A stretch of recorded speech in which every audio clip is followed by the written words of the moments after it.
ஷஹீத் என்ற அந்தஸ்து தான் ஒரு மோமின் முஸ்லிம் வாழ்ந்து கொண்டிருக்கிறார்கள். முஸ்லிம்கள் என்றைக்கு பிறந்துட்டார்களோ அன்றைக்கே மரணம் நிச்சயம் அவங்களுக்கு. அது எந்த மாற்றமும் கிடையாது. அல்லாஹ் நாடித்தான், நிர்ணயித்தான். என்னைக்கு மரணம், எத்தனை நாள் வாழ்வு இந்த உலகத்தில் அல்லாஹ் நிர்ணயித்தான். ஆனால் இந்த ஆர்எஸ்எஸ் பிஜேபி காரங்க ஒண்ணு நான் மட்டும் சொல்லிக்கிறேன், நீ ஐலா முகமது சொன்னாலும் நீ சொல்லக்கூடாது வழக்கு எத்தி நீ வழக்கோல போட்டுக்கோ. நான் இப்ப மைக்கில் பேசுறேன், இங்க கூட நீ எத்தி நீ வழக்கோல போட்டுக்கோ. என் உயிர் மூச்சு இருக்க வரைக்கும் என் கண்ணை நான் சொல்லாலும் என் மார்க்கத்துக்கும் இந்த எரியால் நான் வெட்டப்பட்டு ஷஹீதான அந்த மரணிக்க நெய்யத்தோட நான் வேலை செய்து கொண்டிருக்கேன். அடுத்தபடியாக அக்ரம் கான் அவர்கள் சில நிமிடங்கள். அஸ்ஸலாமு அலைக்கும் வரஹ்மத்துல்லாஹி வபரகாத்துஹு. அளவற்ற அல்லாஹ்வும் நிகழ்ற்ற அன்புடையும் அல்லாஹ்வின் திருப்பெயரால் ஆரம்பிக்கிறேன். இங்கே மேடையில் இருக்கும் உலமா பெருமக்களுக்கும் கூடியிருக்கும் சகோதர சகோதரர்களுக்கும் அனைவரும் இறைவனுடைய சாந்தியும் சமாதானம் உண்டாகட்டும். ஐ லவ் முஹம்மத் சுன்ன ஜமாத் கூட்டமைப்பு சார்பாக மிகப்பெரிய பிரம்மாண்டமான ஒரு பேரணி நடந்தது, அல்லாஹ்வோட மாபெரும் கருணை. ஆனால் ஐ லவ் முஹம்மதுன்னா என்ன?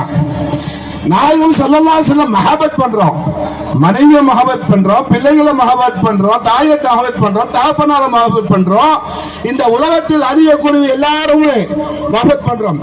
கடைசி நாளை மறுமையில் நமக்காக இறைவனிடம் போராடக்கூடிய மன்றாடக்கூடிய நாயகம் ஸல்லல்லாஹு அலைஹி வஸல்லம் மஹபத் என்றது உயிருக்கு மேலான மஹபத்.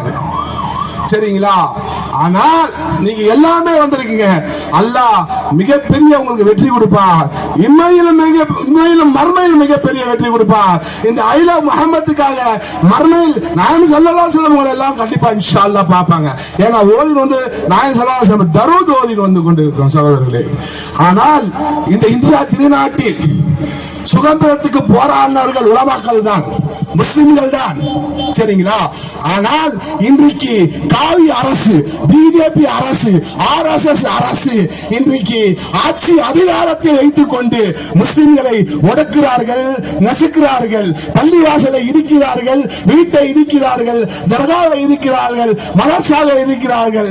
இன்றைக்கு ஐ லவ் முஹம்மது சொன்னால் சிறைசாலை என்றார்கள். யோகி ஆதித்யநாத் சொட்ட ஒண்ணுக்கு ஒண்ணு நான் சொல்றேன், நல்லா கேட்டுக்கோ.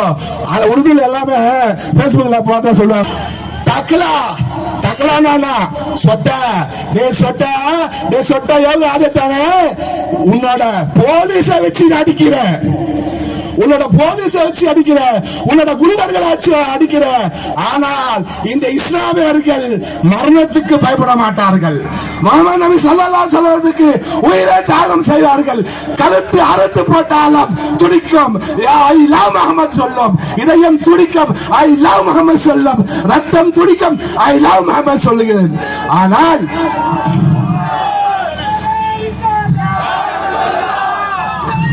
ஜமாத்துக்கார வீரனுக்கு அழகு, வீரன் அவன்தான். எதுக்கு அஞ்ச மாட்டான், தன் மரணத்துக்கு பயப்பட மாட்டான். ஷஹீத் என்ற அந்தஸ்து தான் ஒரு மோமின் முஸ்லிம் வாழ்ந்து கொண்டிருக்கிறார்கள். முஸ்லிம்கள் என்றைக்கு பிறந்துட்டார்களோ அன்றைக்கே மரணம் நிச்சயம் அவங்களுக்கு. அது எந்த மாற்றமும் கிடையாது. அல்லாஹ் நாடித்தான், நிர்ணயித்தான். என்னைக்கு மரணம், எத்தனை நாள் வாழ்வு இந்த உலகத்தில் அல்லாஹ் நிர்ணயித்தான். ஆனால் இந்த ஆர்எஸ்எஸ் பிஜேபி காரங்க ஒண்ணு நான் மட்டும் சொல்லிக்கிறேன், நீ ஐலா முகமது சொன்னாலும் நீ சொல்லக்கூடாது வழக்கு எத்தி நீ வழக்கோல போட்டுக்கோ. நான் இப்ப மைக்கில் பேசுறேன், இங்க கூட நீ எத்தி வழக்கம் போட்டுக்கோ.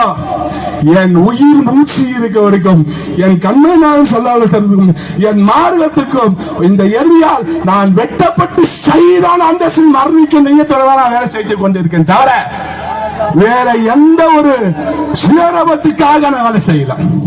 இந்த மார்க்கத்துக்கு, இந்த சமுதாயத்துக்கு மிகப்பெரிய ஒரு எழுச்சி உண்டாகணும், மிகப்பெரிய ஒரு இந்த சமுதாயத்துக்கு மிகப்பெரிய ஒரு ஒற்றுமை உருவாக்கணும் நோக்கத்தோடு தான் வந்திருக்கோம். இந்த பூச்சாண்டி கணத்துக்கெல்லாம் நாங்கள பேஸ்புக்ல கூட சில பேர் வந்து ஆச்சா பூச்சாண்டாங்க. நான் ஒரே ஒரு சொல்ல கிடையாது, ஏற்கனவே நிறைய மீட்டிங் பேசிட்டேன். உனக்கு தைரியம் இருந்தா டிக்ளேர் பண்ணு, நேரு ஸ்டுடியோ இருக்குது, பீச் இருக்குது, தினகிரண்ட் இருக்குது, வாடா ஒண்டி போட்டு பாத்துக்கலாம். நான் இப்ப கூட சொல்றேன், நீலாம் பேஸ்புக்ல போன்ல எல்லாம் மிரட்டல, நான் எனக்கு மிரட்டெல்லாம் தெரியாது. ஸ்டேட் டு ஸ்டேட் வந்துடுவேன், வா சிங்கிள தான் போறேன், சிங்கிள தான் வரேன். ஏன் இந்த விஷயத்த சொல்லுறேன் என்றால் நாங்கள் யாருக்கும் பயப்பட மாட்டோம். அல்லாஹ்வுக்கும் ரசூலுக்கும் அஞ்சி பயந்து தான் நடக்கிறோம். இந்த உலகத்தில் நாங்கள் எத்தனை நாள் வாழணும் என்று அல்லாஹ் நிர்ணயித்தானோ அத்தினால் வாழ்ந்தே தீருவோம். என்னோட ரிசக் எந்த சிறைச்சாலை இருக்குதோ அந்த சிறைச்சாலை ரிசக் நான் சாப்பிட்டே தீருவேன். அது எந்த மாற்றமும் கிடையாது. இந்த குபீரல்ல முஸ்லிம்களுக்காக சுன்னத் ஜமாத்துக்காக இந்த உலகத்தில் அனைத்து முஸ்லிம்களுக்காக சுன்னத் ஜமாத் போராட்ட காலத்தில் எந்த நேரத்தில் குதித்துக் கொண்டுதான் இருக்கின்ற பல போராட்டங்கள் எல்லாம் நாங்கள் வாழ்ந்து கொண்டிருக்கிறோம்.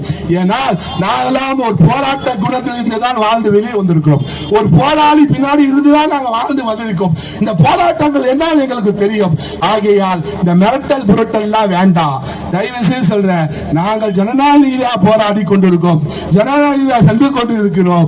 நீயும் உன் வேலைப்பா, நானும் வேலை போறேன். நீ வானா நான் வரேன், வேணான்னா உன் வேலைப்பா, நான் வேலை பார்க்கிறேன். சரிங்களா? ஆனால் இன்ஷா அல்லாஹ் ஐ லவ் முஹம்மது. அடுத்தது மிகப்பெரிய ஒரு போக வேண்டியிருக்குது. டெல்லிக்கோ லக்னோக்கோ முடிவு பண்ணி சொல்றேன். அங்கேயே ஸ்ட்ரைட்டா போவோம். யோகி ஆதித்யன் முன்னாடி ஐ லவ் முஹம்மது சொல்லிட்டு வருவோம். சொல்லுவோமா? இன்ஷா அல்லாஹ். இங்க தான் வந்து எங்களை பிடிக்க மாட்டேன். கவர்மெண்ட் சப்போர்ட் சொல்றேன். கவர்மெண்ட் திமுக கவர்மெண்ட் முஸ்லிம் சப்போர்ட் சொல்றேன். சரி, ரைட், ஓகே. நாங்கள் வரண்டா டெல்லிக்கு உத்தரப்பிரதேச மாநிலத்துக்கு வரேன். நான் இருக்க ஆர்எஸ்சி ராஷ்டிரிய உலமா கவுன்சில் கட்சியில் எங்க தேசிய தலைவர் கேட்டேன். எங்க தேசிய தலைவர் சொன்ன, நீ அங்கேயே இருந்தார் கிடையாது. இந்த மிகப்பெரிய ஒரு எழுச்சி ஓணும் என்றால், மிகப்பெரிய ஒரு சத்திய இந்த சமூகத்துக்கு மாற்றத்துண்டா என்றால் எந்த மாநிலத்தில் எந்த முஸ்லீமும் வரணும் என்ற ஒரே காரணத்தினால் முதல் எடுத்துக்காட்டாக முதல் பூனைக்கு மணி கட்டுறது இந்த அக்ரம் கானாரா இருப்பேன். கண்டிப்பாக உத்தரப்பிரதேசத்தில் யோகி ஆதித்ய வீட்டை முற்றுகை பண்ணும். இன்ஷா அல்லாஹ், இன்ஷா அல்லாஹ், இன்ஷா அல்லாஹ். என்னுடைய உரையை முற்றுகை. அஸ்ஸலாமு அலைக்கும் வரஹ்மத்துல்லாஹி வபரகாத்துஹு.